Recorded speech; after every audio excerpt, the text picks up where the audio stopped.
Hi guys, welcome back to our new podcast video. So in this video will be a bit different from others because this is going to be a black and white video. And this is for the first time that we are bringing some black and white content to our channel. So let us start this podcast. What do you say, Ganesh? Yeah, let's do it. Okay.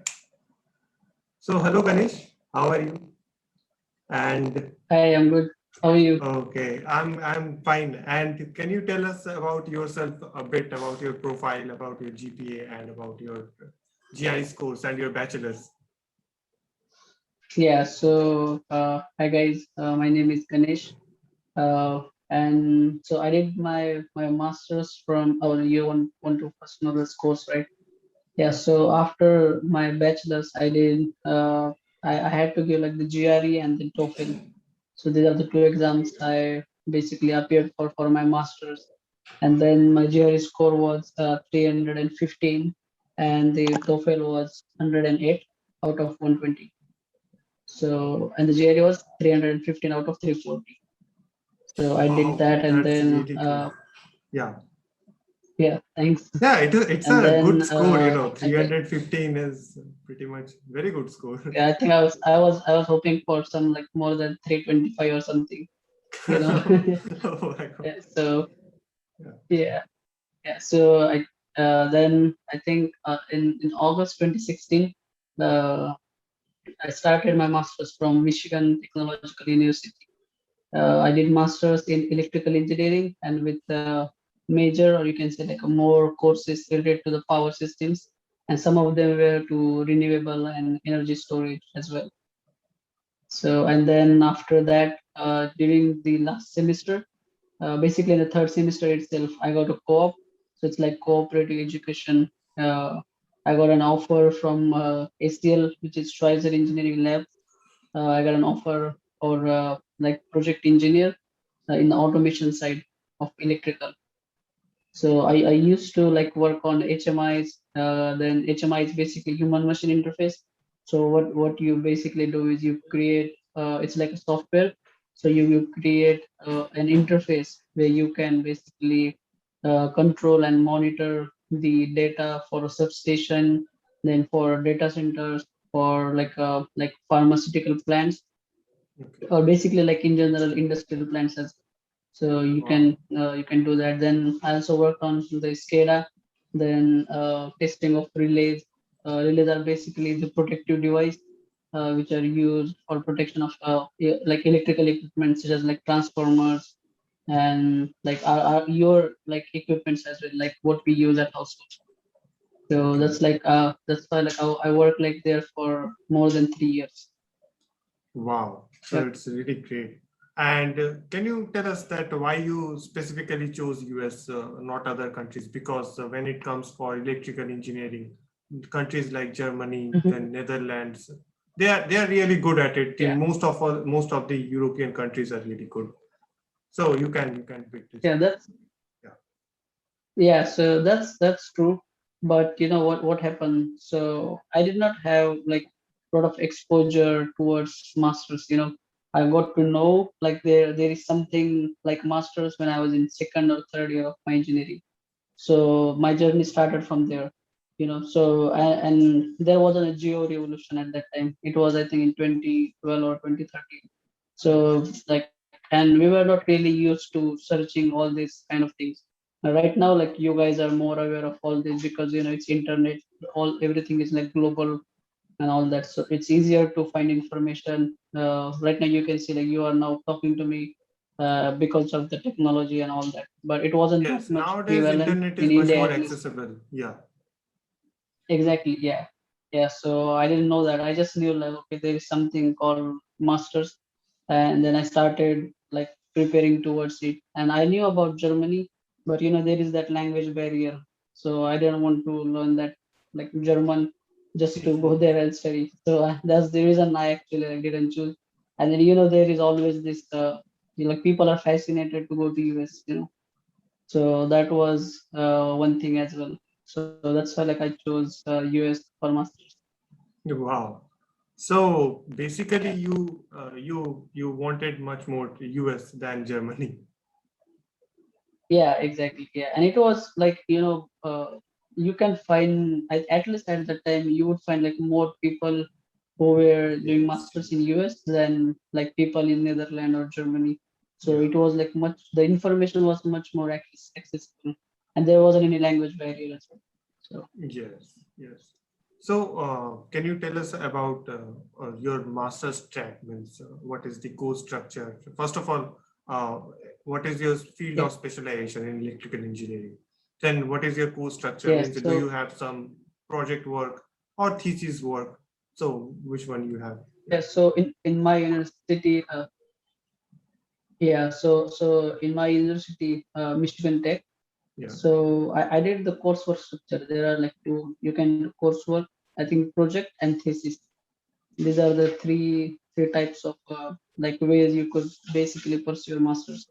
Okay. So mine was yeah, I did electrical engineering, and my main focus was on power system. So Okay. I did like there is a certification called Advanced Electric Power System. So I did that through like certain courses, and then so there were like really good courses. So Michigan Tech is actually very good for power system. They have lots of good power system courses. Like Yeah. there are like basics of power system. Then there's like a power system protection. And when we were in second year of masters, they also started like advanced power system, like power system protection, which was like mainly focused on automation. So the thing is like the automation in power system is very new. There aren't many people who are like who are trained or who have experience in power system automation. So what comes under the power system automation is your PLC, SCADA, and this is very new. Not the general PLC and SCADA, but like the high level thing. Yeah. They are We much do more have advanced, right? PLC and SCADA, but those, yeah, exactly, much more advanced things. So the things that I have worked on are like you can literally send like an email. You can even send text from that device, like from our STL proprietary device, which is called RTAC. So, for example, Okay. if there is a certain event that happened, then you can program that RTAC to send out an email. So this is like very advanced. The PLCs, they Wow. cannot do this, but the RTAC was like really advanced. You can do that. You can even do like send out SMS. So this is like a very cool thing to do. And there are like a lot of other things which you can achieve through this power system automation. So and mine was course structure, but you can even opt for project and thesis based master. Okay, that's really great. So I actually forgot to ask a question that how many universities you Yeah, applied and your admits and rejects. yeah. So I think I applied 3 to 5 universities. I got admit from, I think, three of them. So one was UNCC, the University of Oh, North Carolina, Charlotte. So that was one. Then Michigan Tech was there, and then the other one was, I think, Texas A&M University. So these are oh, the three universities I got. Yeah, I got wow. admit from, and I think I applied. The another university was Arizona State University, ASC. So Okay. I got rejected from that one. Yeah, and I think that was it. I just applied like four, then got admit from three, and then I chose like Wow, the that's Michigan good. Tech. So I think Yeah, why Arizona State University rejected you? You have a really good profile.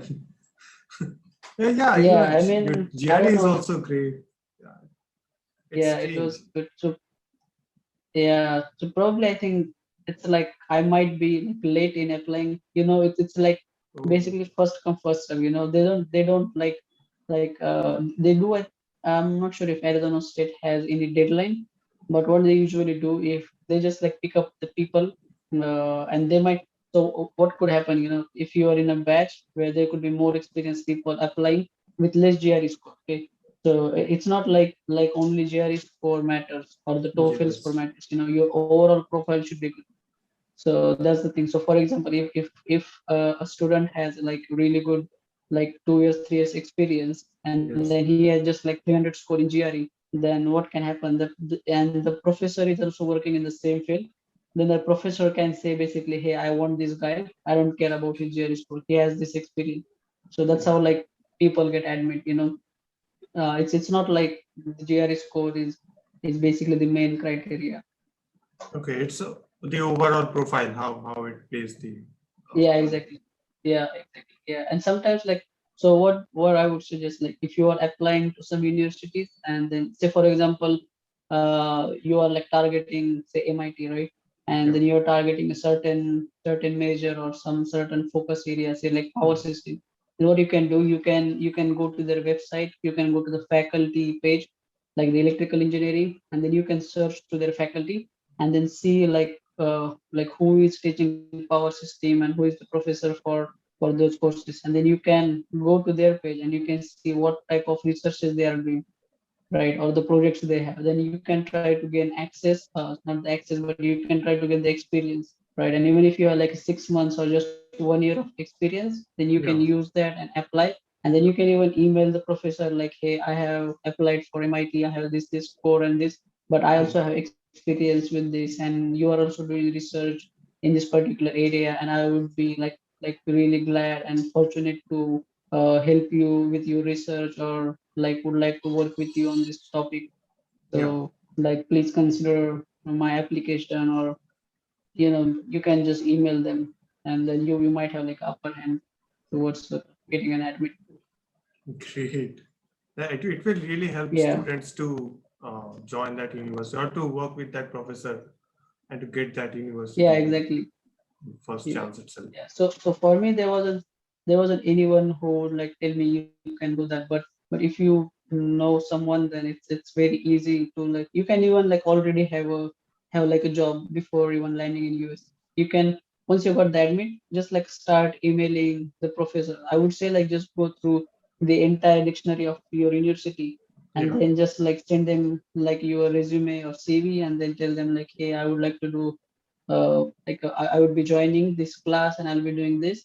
And then I'm looking for some part-time work as a grader, tutor, or like TA, RA, or yeah. anything. And you can just ask them like, do you have any opportunities where I can help? So they are pretty helpful. Those people, they are like very cooperative. So you could like Wow. get a job just from India itself. Yeah, yeah, It's it's pretty basically easy on because what networking, how happens you like try in to network with people. Exactly. That's how I got my job of a grader. I was a So, grader for I think three uh, straight semesters. Yeah, yeah, so how yeah. how Go did ahead. you get your job? You can tell it. Yeah. So that's the thing. Like when I landed in US, I went to my university. Then there was orientation and everything. Then I got to know, okay, there is this thing called grader. You can ask teachers. So I even like went to each teacher's like a cabin. They usually have like a cabin, but it's usually like difficult to find them and they are like usually busy. It's not like Indian professors, so they are like always busy and all that. You can even I think find their schedule on calendars where they are like free and available for questions or available to meet new students. So instead of like going door to door, you can just like email them. You will always find emails on the website, and then just like send them a resume and then type in all your information and request them and see if they have any opportunities where you can help them, and then they will like pay you more, like more in the sense it's like it will be more than the minimum wage. So each state Okay. in US they have like a minimum wage criteria. So if you are like doing like a job in restaurant or you're doing a job in a cafe, as an international student you're allowed to do like on campus jobs only. So if you do like some job in cafe, then you get like minimum wage pay. So when I was there, I think for us it was $9.50. But as I was a grader, I was getting paid like $12 and then $13 next year. So you earn like more money through doing stuff. Okay. So I think it's Yeah. it's better. The different types of job has a different types of minimum wage, I guess. Yep. Yeah. No, not the different type. So minimum Yeah. wage is basically like if like someone is employing someone, they Yeah. have to pay at least that much much amount to that, you know. And then above that, like people can pay Okay. whatever. So the grader is a good job, you know. It's not like a menial job like we guys do in cafes or anywhere. So grader is a good job, so you get paid like more, like $14, $15 per hour. You can do that. Wow. That's really great. Yeah. So I also want to ask Yeah. another question that you have chosen Yeah. Michigan Tech, but you have also got admit Right. from two other universities, UNCC and Texas A&M. Right. So why you Right. didn't choose UNCC or Texas and A&M? Because I think UNCC has some Yeah. of So for the best renewable energy courses in the right. Right. They have, among but all these three I think when universities. I right. Yeah, that's right. So I talked to Yeah, one guy from UNCC who was doing power systems. So the first thing was UNCC is expensive. If you see the UNCC tuition fee is like hmm. more compared to the Michigan Tech. And Okay, then they don't have like really good power system structure. You know, okay, so I asked him. I once you even if you like search on UNCC, I'm not. I don't know. Like they might have introduced new courses over those years, but when I checked, they just had like one or two courses related to power, and then I think there was one more related to renewable energy. And they do have that Duke Energy Center. I yeah, think they call it Epic or something. Uh, if I'm right, I was actually in Charlotte for my job, so I know UNCC like really well. So they do have that lab, but they don't have like a really good course structure. At least they did not have. I'm not sure about the current situation, so that's the reason I didn't choose it. And the Texas A&M is the same thing. They had, I think, more of like electronic concentrated courses. So okay, the Michigan Tech was the only university which had like really good power system courses. You know. okay, okay. Now I got it. So let us come to housing and campus, on-campus housing or off-campus Mhm. housing. So which one you Yeah. chose and why you choose it? Yeah. So for Michigan Tech, it's very good. If you like check yeah, like the US map, you'd see Michigan Tech is like really at the top. It's like way above than the Toronto, you know. So Yeah. like if like on the line, it's like above than Toronto. So it's like it snows there like for 8 months of a year. So it's like very snowy. It's very cold. So they have like their own housing system for students, you know. So if you I would like suggest you like the viewers and you guys as well, like go and just like read some history about Michigan Tech. So it's like it was established in I think 1885, and then it was there as a chemical university because they found like a really big copper mine there. I think its name was Wow. Quincy mine, I guess Quincy. Yeah. So they had that, and that's why they set up that university there.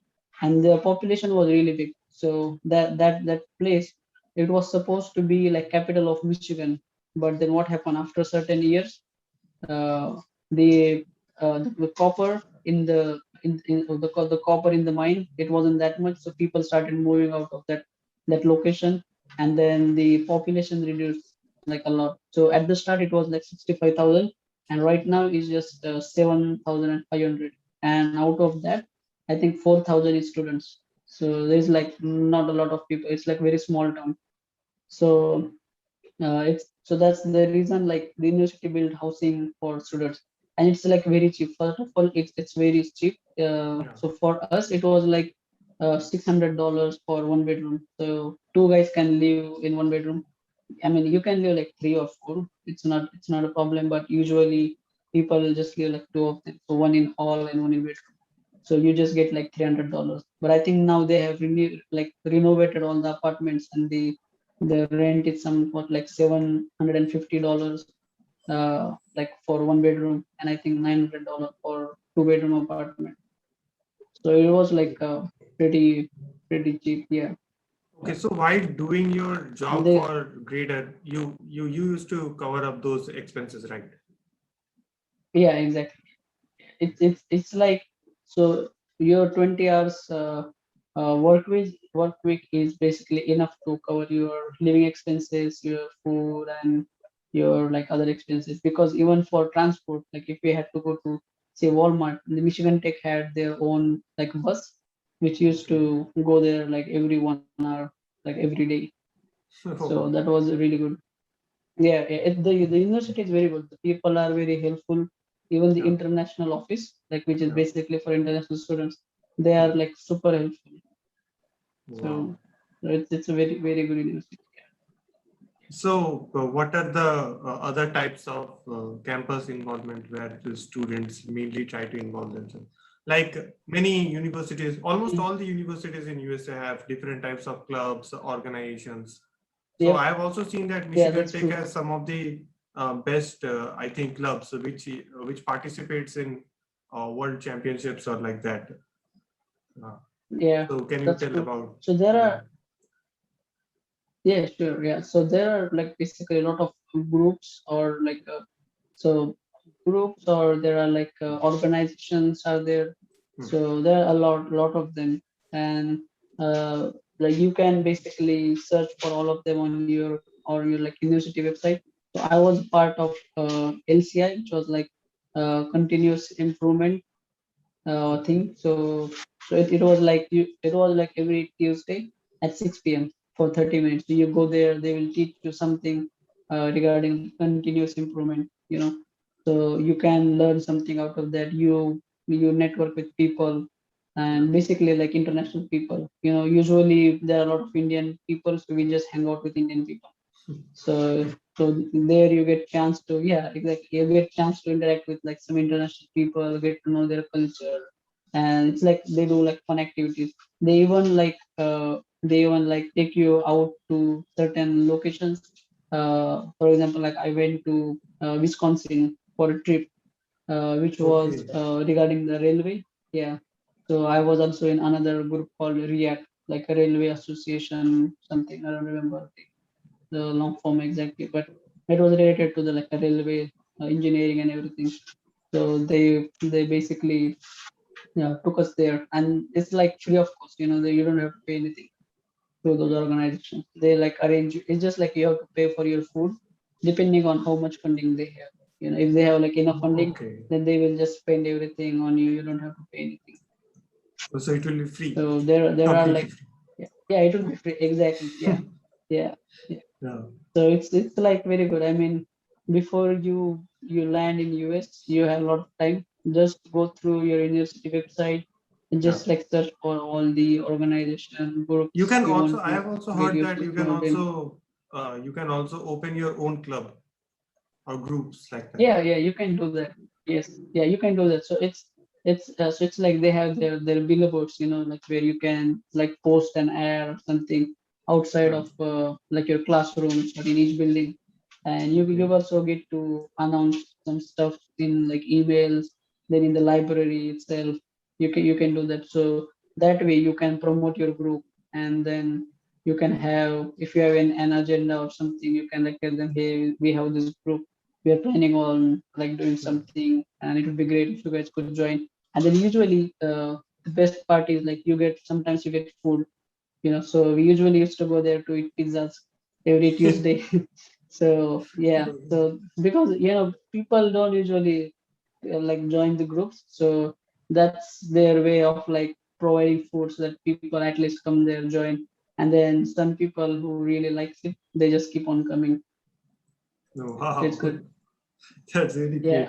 yeah, So there is it's very so good. many difference while studying in India and while you are studying in USA or different parts of the Right, world.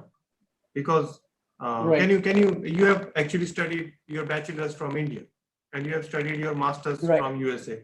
So you can tell that what are the Yeah. most common differences which student must enjoy and that Hmm. universities are doing for their students, uh, or everything is happening in a good way, so that that's why you can see that if I see the top Hmm. 100 list of the most best universities in world, then it almost Right. all the universities are foreign universities, except I guess few one or two Exactly. universities are there. That's. Yeah. So Hmm. what That's. different they are doing rather than Indian universities, and what Indian universities or Indian education system has to bring it out.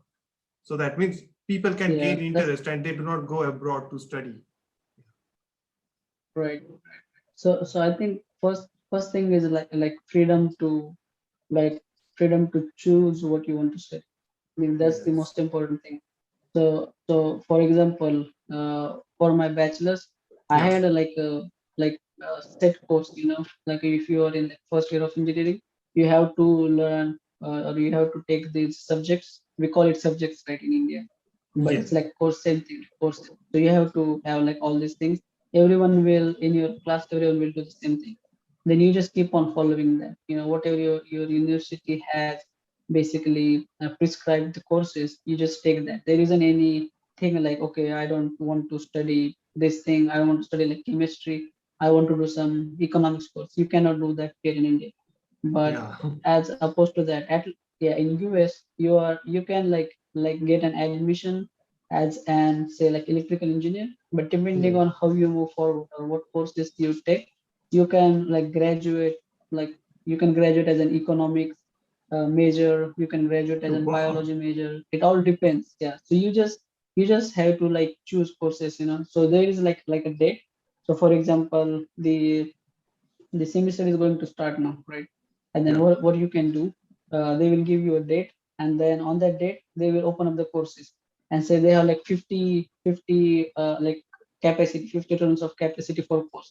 Then people will just like register for that course. So if you are interested, you can register before it gets full, and then that's how you select what you want to like learn in that particular semester. So Wow. that's how it So works. That's the people, the, the yeah. best thing. So if a student is Yeah. registering, for example, let me take your course itself. For example, you have Mhm. registered in electrical engineering. So you are going there, Right. and Mhm. can you choose your courses outside the STEM program? Yeah, definitely. So, but Okay. only so what's the impact would be like your outcome of that education could be some different degrees. So, in order to get like a master's in electrical, so they have certain conditions, right? So you have to have like 21 credits from electrical department, and then you become like a graduate or master from electrical engineering. So Okay. that's Wow. that's what like you have to decide, okay, what you want. Yeah. And so what people do, people sometimes do like 21 credits from electrical engineering or from power systems, and Yeah. then they get like masters in power system, and then the remaining and then there is like say another condition of like say 15 credits for computer engineering, okay, just for an example. Then Yeah. what they do, then they take like 15 courses for computer, and then they get like 2 degrees. So they will be like master Wow. of electrical and master of computer science. Yeah, they can do that.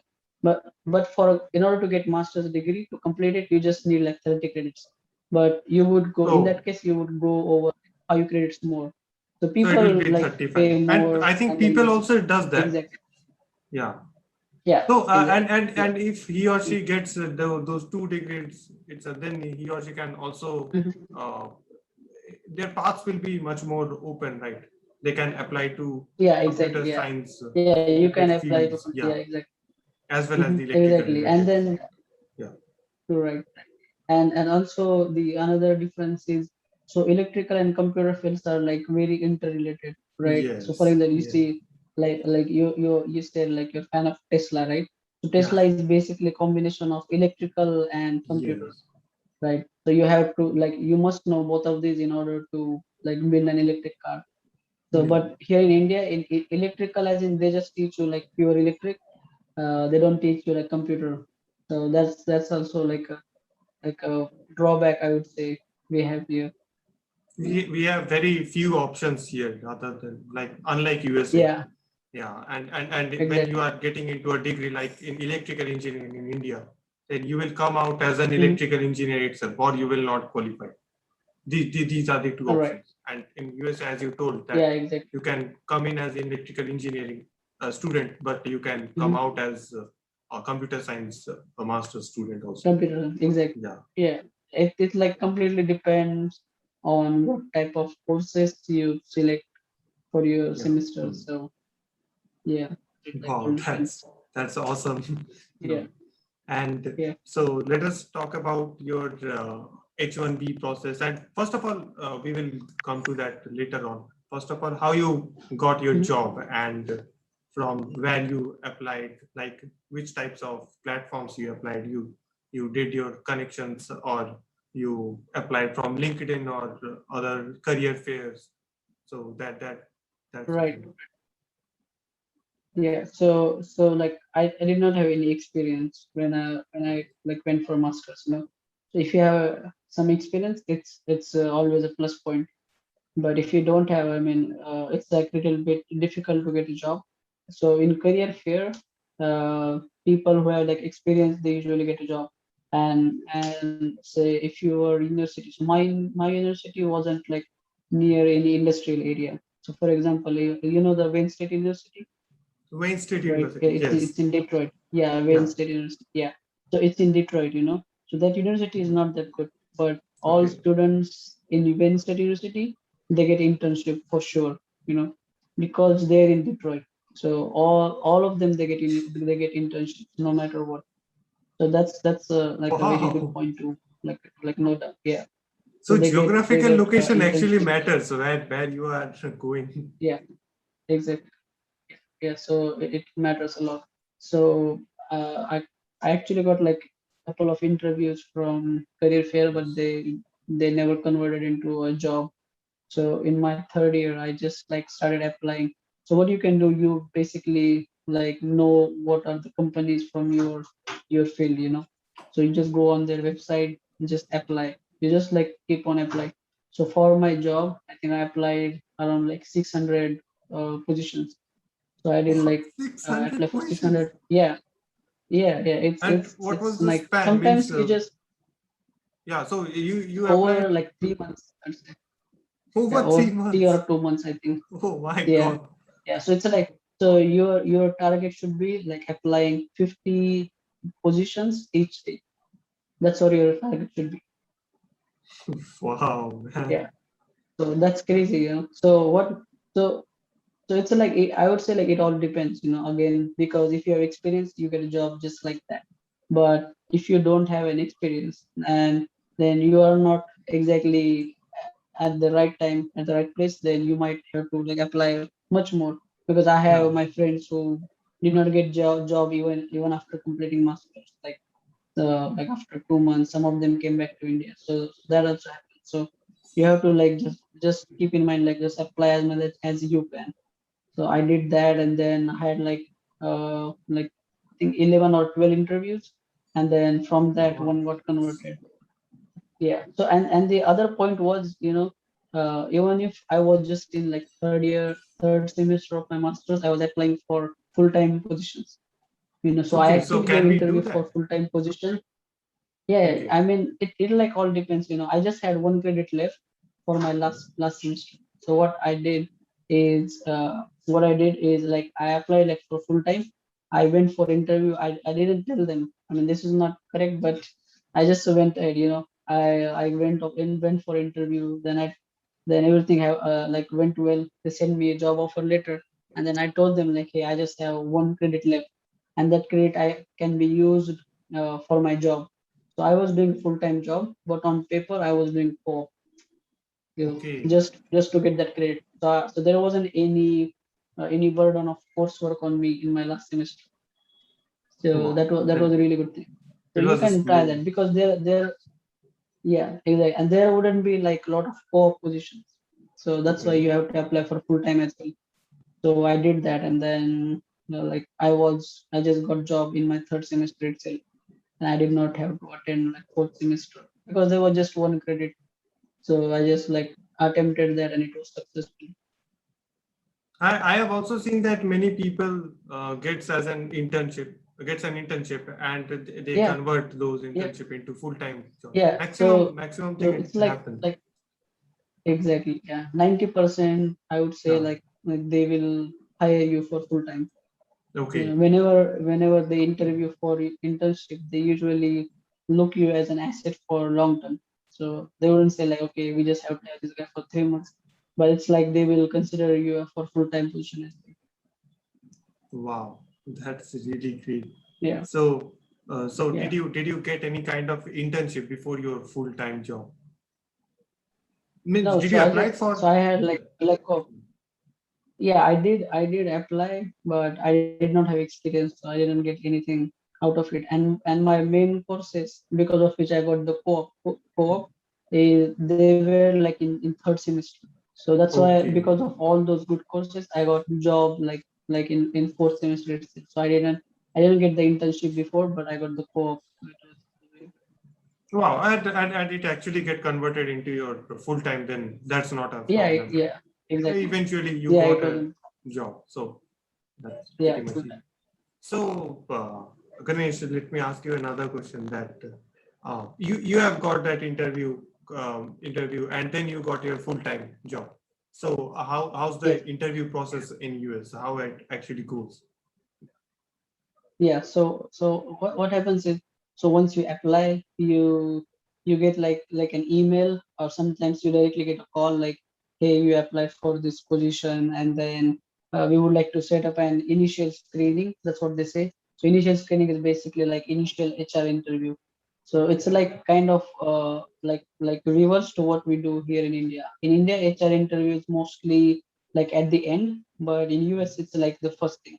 So that is also like very interesting thing. They first want to make sure that you are a good person at heart. You're a good guy.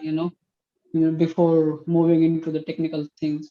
So first they make sure that you are a good human being, and and by doing that, they just make sure that they're hiring right people, because you can teach skills, you can Yeah, teach everything to a man, but you cannot change his behavior, or you cannot change yeah, in what that person is. So that's what their, I think, motive behind like having first HR interview. So then they will like ask you, okay, like what time is good for you for the interview. Then you can tell them like, hey, like if you are busy, then you can tell them after a week or certain period of time. Then they will set up interview. Then you get a call, and then there will be like basic questions like, tell me about yourself, and all the basic HR questions. You can find them like on Google. It's very yeah. easy. You With can this find them. Then question, they might ask you like, yeah. yeah, With this question, I would like to add another question that what do you actually think yeah, means what an interviewer actually sees in a um, student who in a actually candidate. the candidate who actually applies for that job means Yeah, there are many students yeah. So who do not mhm, have that much amount of experience or who do not have experience at all, right, so how they can get it right. into an interview. Right. So first thing is like how you draft your resume, how you are basically presenting yourself on that paper, on your resume or CV, right?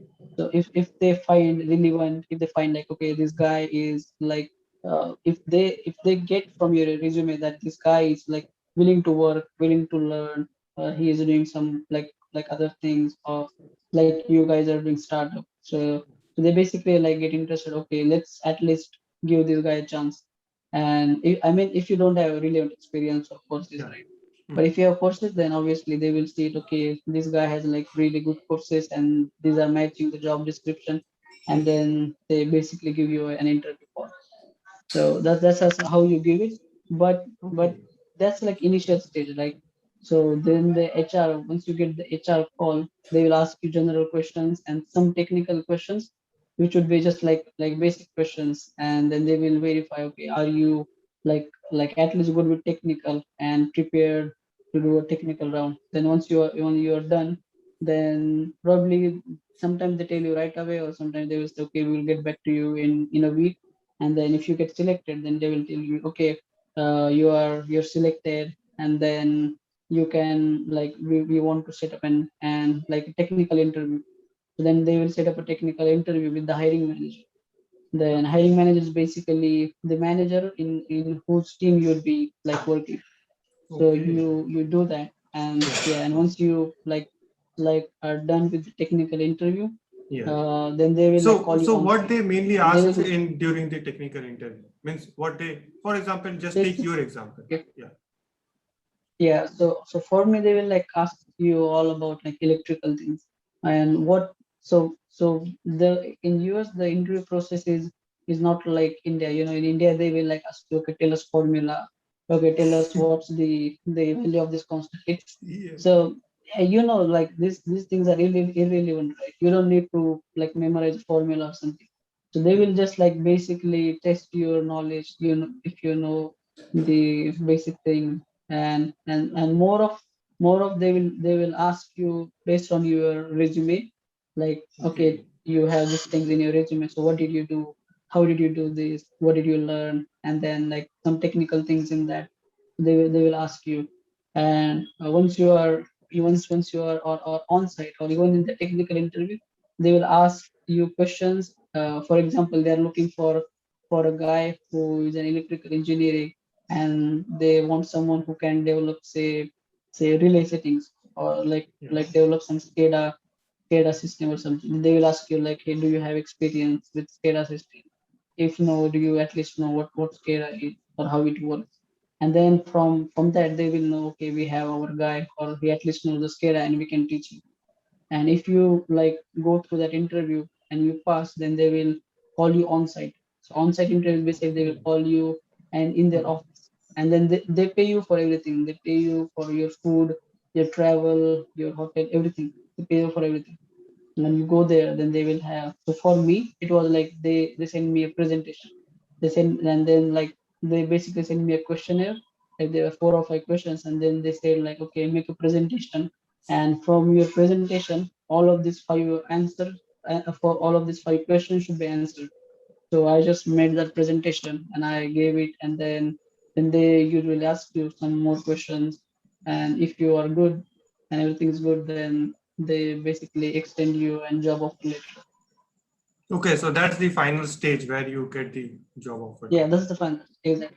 Yeah. So there are like Oh. 3 or 4 stages. So they will test you in every possible way, which anybody can. Yeah, Yeah, because they are investing in you exactly. so much But amount of money, so they will also exactly. want to have that Yeah. guarantee that yeah, this guy or this she can actually do something. Do something. Exactly. Yeah. Okay, Yeah. It's so not it's it's not like wonderful. they will Yeah. not ask you like any irrelevant questions. They'll ask you whatever they want, they expect from that job position. That's all they will ask. So Okay. it's like quite easy, and it's like quite complicated, I would say sometimes. So it like depends.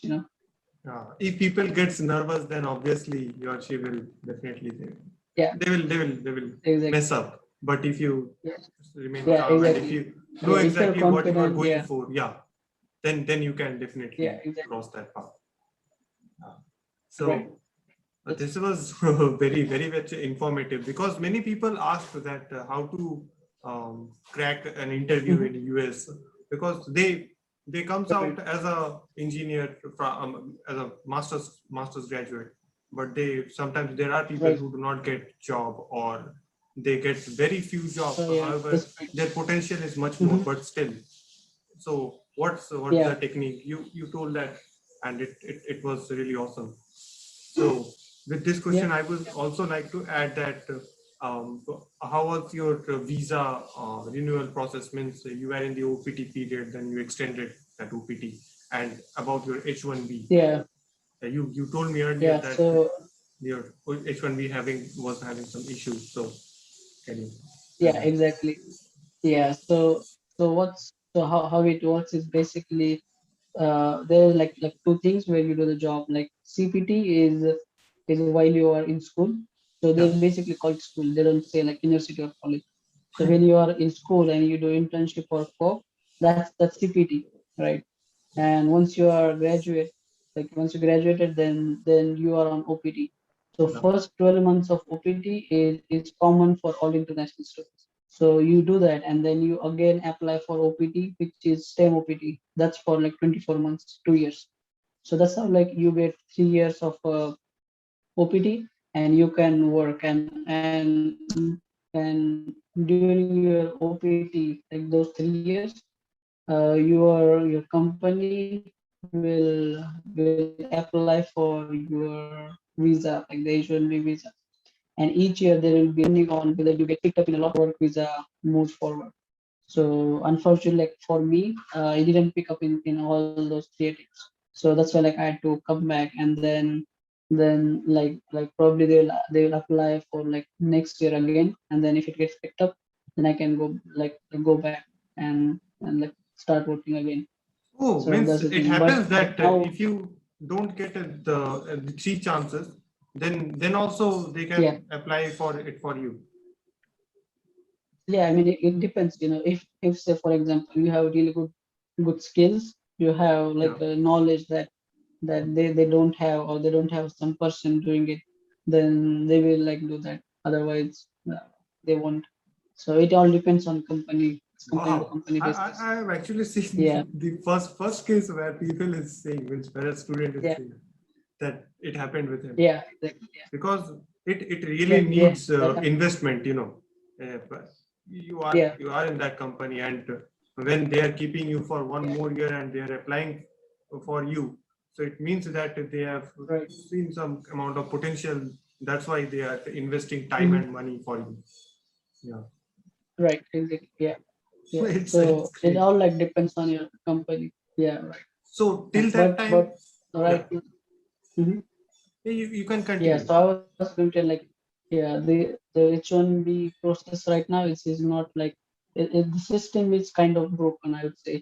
It's like it's very difficult to get picked up in a lottery, because there are some consultancies who apply like 10 applications for just one candidate, and whereas your company will apply just one application on your behalf, so they have like 10 times more chances of getting picked up in a lottery than Yes. you have. Yeah, I personally know people who have done this, and like that's the reason like people like me or like other people, they didn't get picked up. So like it's so that's like another like cons of like considering whether you want to do masters in US or not, if you're Yeah, looking so in for a long if term. so, as you are in this question, so I would also add that can you tell us the Yeah, pros and cons of studying in US or any other country? yeah. So it's like for example, like the pros is like it's all depending on a person, so if you want to learn something, or if you want to do some research, and a particular university has that research going on in their college, in their engineering department, then that's like a best option for you. But if they don't have anything, and you're just going there for like general coursework or general degree, then like you would get knowledge like almost same like everywhere across the world. I mean, you can try Germany and everything, but depending on this immigration thing in US, it's very difficult. Right now, it's like super difficult. So you just, even people are not getting their OPTs approved. They just get like CPT, and then get sometimes like 1 year OPT, and they apply for when they apply for second year, like the second same OPT, then sometimes they get rejected. So what if that happens and all of your invested money, like you won't be able to recoup all that, so it's difficult in that way. And also you might be aware about the green card situation. It's like there's very long queue for Indians. Yeah. It's like 150 or 100 years of wait time. So that's like practically impossible to get green card for Indians right now. And then you just, until like you get a green card, you just have to, if you get an H1B, then you have to like keep on renewing it, and you don't know like when they will reject your renewal application. So it's like Yes. you're like always on the edge, you're always like balancing, you're always on the edge, and there is like no surety, there is no stability regarding the immigration thing. So if you are like considering long term, then I would suggest like to like go for Germany or any other country. That's a very good option. The money would be less, but at least you would have stability, and the lifestyle is like almost same. Like Yes. in all developed countries, it's like same. It's like nothing major difference. So, but you would have like a peace of mind. You don't have to worry about your immigration status and all that. Keep like renewing your license every now and then. So it's not that. In US, it's like very strict, and it's going to be more stricter because there are a lot of people coming in, and they don't need that many people, so they're going to make it strict. Okay. So Yeah, that's difficult. And now it depends from person to yeah, person. Yeah. yeah, So exactly. I mean, I don't yeah. want to Hmm. discourage like anyone, but that's like something like people should consider before like selecting years, because Yeah. we usually don't like Yes. People consider should all know these the things. Even like reality when I before coming to US. Yes. yeah, exactly. Yeah. Yeah, there are some people like who get H1B, who get renewals like every time they apply, so they get lucky. But sometimes there are cases like people they didn't get it and then they just had to move back like in 10 days or Yes. something. Yes. So if you want to like So that's stay, good.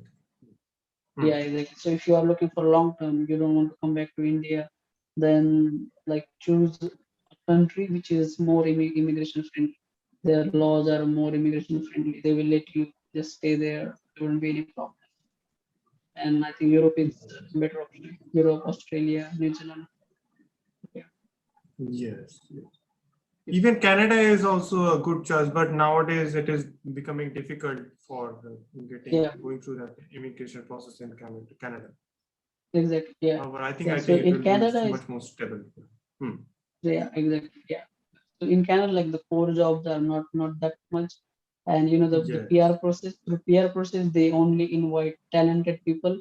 So it's like there are like everyone is basically talented, and it's like very tough competition. So Yes. yeah, but if you go there for studies, then definitely you have like upper hand. You know, Yes. you Yes. have they They will have certain prefer. amount of Yeah, point system, right? Yeah. Which hmm, which yeah, which helps exactly. a lot for those who have studied there and then they have applied for PR. Yeah, exactly. I think UBC has a certain kind of like that. When you will graduate after 6 months, you will get your PR. A University of British Oh, Columbia. Yes. hmm, There are yeah, yeah, certain courses yeah. in I think. UBC. Yes. Yeah, so they in Canada even like the provinces they have their own PR eligibility criteria as well. So that Yes. UBC you're saying they might have their own criteria for their students. This is like to attract more talented people in their own Yes. Yes. province. Yeah. So as we are talking about those visas and all, so how everything Mhm. started? Means how was your F1 visa interview? Oh yeah, the interview was pretty simple. I mean for me, so if your university is good, then I think you don't have to worry a lot. I know there are like a lot of posts and people just scare each other. I don't think there is anything to scare about. Yeah, you just need to make sure you have the documents and everything. And the most important thing what they are looking for is they don't want someone who wants to like settle in US. They want some connection between you and your home country. So if you basically show that, or if you basically present some documents over that, if they have any question, okay, Yeah. obviously, then there wouldn't be any problem. So to me, like for me, the interview questions are very straightforward. Like how many universities did you apply? Then how many like did you get accepted into? Then why did I choose the Michigan Tech? Yeah. So these like 3 or 4 courses, and like who is going to sponsor my masters?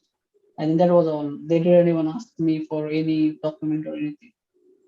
So So it many was people it was pretty takes simple. loan, and when and they think that Yeah. if the visa officer asks about this, that who sponsored you, and if you can't Sponsorship. tell it in Yeah. a right way, then they could cancel the Mhm. visa.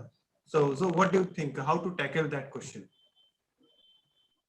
Yeah, so you can. So if they ask you like who is going to sponsor you, even I have like a like student loan. So you can tell them like I have a student loan and my dad is also going to sponsor me, because you get like from government banks you get like 20 lakhs of like student loan, but you need like much more money than 20 lakhs. So you can tell them like I have student loan of this much, and then for rest of the like money my dad is going to sponsor me. So that's how like you can tell them. And if they ask for any like documents, then you can show them like loan approval document, and then you need to have like an affidavit of your like parents or whoever is going to sponsor you. You have to have an affidavit like on a bond paper saying like I will sponsor this. uh, and for his masters, and I have this much of saving. So that should So be yes. So when okay. you told about affidavit, I think we should make another video which is regarding what are the documents that are needed to for Mhm. the application process. Means there are Yep. certain things which had to be notarized Mhm. sometime. Those Yep. Yep. special things, and what are the main things that you have to post them, and Yeah. how Exactly. you can transfer your GRE scores like that. Hmm. So I think we can Yeah. make a detailed video on that, as well as the Yeah. documents that are required during a visa interview. Hmm. So Yeah. I think we We should can make another definitely. video on that. Yeah. Yep. So Definitely. it Yeah, will we be can do much that. more helpful for students. Yes. Yeah. And Sure. also another thing that how to make a resume for applying to US university, because Yeah. this Sure. is one question which a lot of people and students ask, that what is Mhm. the proper format and what is the actual format, Format. and Yeah. what to That's right. give there, so that university, when the graduate or department will Mhm. see then Right. how to take the catch. Yeah. Right. Right. Right. I Yeah. think we The can keep format this is for another video. like different in US and different in India. In India, we basically Yes. just try to fill pages, and they don't like that. Just to so Yes. they just prefer like just single page resume. They don't want to have like a two-page resume or anything. They don't want to know your fifth Yes. standard score. So in India, people sometimes put like your all Even high the school SOP scores and everything. also, how to craft Yeah, a SOP, because right, many students right, are there who actually blunders in SOP. They write about right. their class 10 or about something from class 7 or 8, that I won this competition, and from that everything Yeah, started. exactly. Yeah, However, they're applying for yeah, right, masters. Yes. right. So that will be Yeah, much more that's true. helpful. Yeah, So that's right. Yeah, we can definitely do like a separate video on that. yeah. So with this question, I would also like to ask you the last question of this podcast, which is Mhm. any tips for students, like what should they do, and how should they do everything? How should they prepare and everything? So for getting a US university. Right. Yeah. So, I mean, first of all, I would say like just decide uh, what you want to do. Most of the time, people are not very much like they don't know what they really want to do. So for me, whenever I used to Google like what are the good courses in US, or what are the jobs that are in demand for electrical engineers in US, I have never seen power systems.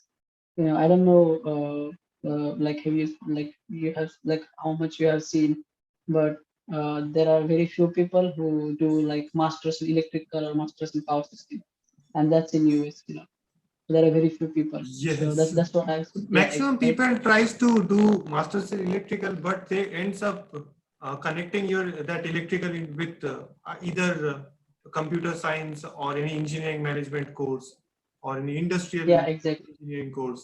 Yeah, Yeah, that's I've right. seen a lot of people like that, and even Yeah, renewable yeah, energy now, because it's growing in USA. So I yeah, think the right. courses which are basically on renewable energy has much more highest chances than electrical Mhm. pure electrical engineering core courses like power system, Yeah, power electronics, those things. But power electronics is still right. in demand. Mhm. Yeah, right. So that's happened. Like when you search, you will see like do VLSI, do some power electronic things and all that. So I wasn't interested in all those things. So when I I tell you, that was the main reason like selecting the Michigan Tech, because they have like really good power systems course structure. Like they basically have like Yes. everything, and they will teach you. They have labs which are very helpful in getting jobs. So they have like power system protection lab Oh, and advanced power system protection, where they will basically give you experience. You'll have like hands-on experience of the relays of ACL relay, which is the company that I was working in. So that's like Schweitzer Engineering Labs. That company is like very big in US. They are like basically wow, everywhere. that's great. So if you have experience already on their products, then they are definitely going to hire. So yeah, the one thing I wanted to tell you is like almost 80% of my Michigan Tech class is in SCL, is in the Schweitzer engineering labs. It's because of that lab, because all of us we have experience with their relays and their products, so they just like hire you like anything. Wow, that's awesome. Yeah, yeah. So that's very important to like, consider while selecting university. Wow. So, with this question, we would like to end this podcast. And thank you very Yeah, much, Ganesh, for helping us out while doing this podcast. And we will also going to make some more podcast episodes. And yeah, sure, guys, yeah, I will give the link in the description. So can I give your LinkedIn account link so that people can reach yeah, you sure, out if they need any kind of help? yeah, yeah, definitely, yeah, anytime, Okay, anytime, yeah, and yeah, that's it great. was it was And very nice and talking if to you you. want to tell It anything, was pleasure. and if you Yeah, I want to tell mean, anything, yeah, yes. uh, yeah. So you guys like will have the LinkedIn link. So if you have any questions, anything, please feel free to contact me. And all the best and good luck. Yeah. So guys, feel free to contact him. The link will be in the description. And thank you very much for joining this episode. And this is going to be a black and white podcast, and we don't know how it will go. But yes, let's try it out, and it will be much more interesting. हाँ अब color देख के Yeah, कितना ही वो होएगा. So okay guys, bye. yeah, Do exactly. not forget to like, share, and subscribe. And thank you once again, Ganesh. Thank you very much. Yeah, yeah, it was pleasure.